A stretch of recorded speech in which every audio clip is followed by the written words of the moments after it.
জুলাই গণঅভ্যুত্থানের শহীদ মীর মাহফুজুর রহমান মুগ্ধর যমজ ভাই, জুলাই শহীদ স্মৃতি ফাউন্ডেশনের সাবেক প্রধান নির্বাহী কর্মকর্তা মীর মাহবুবুর রহমান স্নিগ্ধ জাতীয়তাবাদী দল বিএনপিতে যোগদান করেছেন।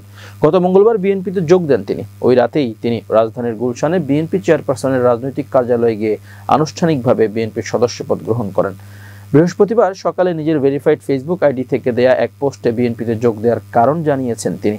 ফেসবুক পোস্টে স্নিগ্ধ লেখেন, জুলাইয়ের পর থেকে নতুন বাংলাদেশ বিনির্মাণের যে জোয়ার উঠেছে, বিশেষ করে তরুণদের মধ্যে, সেই তরুণদের একজন প্রতিনিধি হিসেবে আমিও সামাজিকভাবে নানা কার্যক্রমের প্রতিনিধিত্ব করেছি। পাশাপাশি তরুণদের মাধ্যমে ভবিষ্যৎ বাংলাদেশ গড়তে রাজনৈতিক পরিবর্তনের যে প্রচেষ্টা চলছে, সেই লক্ষ্য বাস্তবায়নের রাজনীতিতে যুক্ত হওয়ার ইচ্ছা পোষণ করেছি।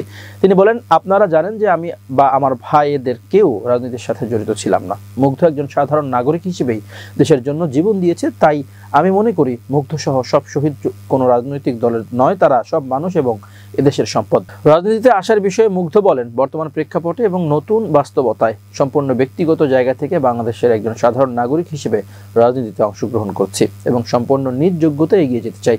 তিনি আরও বলেন, অরাজনৈতিক প্ল্যাটফর্ম থেকে জুলাইকে নানাভাবে প্রতিনিধিত্ব করার সুযোগ পেয়েছি। এখন সময় এসেছে রাজনৈতিকভাবে জুলাইয়ের প্রতিনিধিত্ব করা। নিজের রাজনৈতিক আকাঙ্ক্ষার পেছনের অন্যতম কয়েকটি কারণ তুলে ধরেন তিনি বলেন, রাজনীতিতে আসার পেছনে কয়েকটি কারণ হলো সর্বোচ্চ জায়গা থেকে জুলাইকে প্রতিনিধিত্ব করা, জুলাই শহীদ, আহত যোদ্ধা, শহীদ পরিবার এবং সর্বোপরি জুলাইয়ের ভয়েস হয়ে ওঠা, রাজনীতিতে তরুণদের প্রতিনিধিত্ব করা এবং বাংলাদেশপন্থী ও জুলাইপন্থী সব অংশীজনদের মধ্যে ঐক্য করে তোলা। বিএনপিতে যোগ দেওয়ার কারণ জানিয়ে স্নিগ্ধ বলেন, প্রথমত বিএনপির দীর্ঘ রাজনৈতিক সংগ্রামের ইতিহাস রয়েছে। তাছাড়া বিএনপির রাজনৈতিক দর্শন এবং রাষ্ট্র মেরামতের 31 দফা রূপরেখার অনেক জায়গা আছে, যেগুলো নিয়ে সরাসরি কাজ করতে আমি আগ্রহী। দ্বিতীয় কারণ উল্লেখ করে তিনি বলেন, আমি মনে করি সব পরিসরে জুলাইয়ের প্রতিনিধিত্ব থাকা প্রয়োজন। তাই আমি বিএনপির রাজনীতির সাথে যুক্ত হচ্ছি। এতে করে জুলাইয়ের ঐক্য শক্তিশালী এবং দীর্ঘায়িত হবে বলে আমি মনে করি।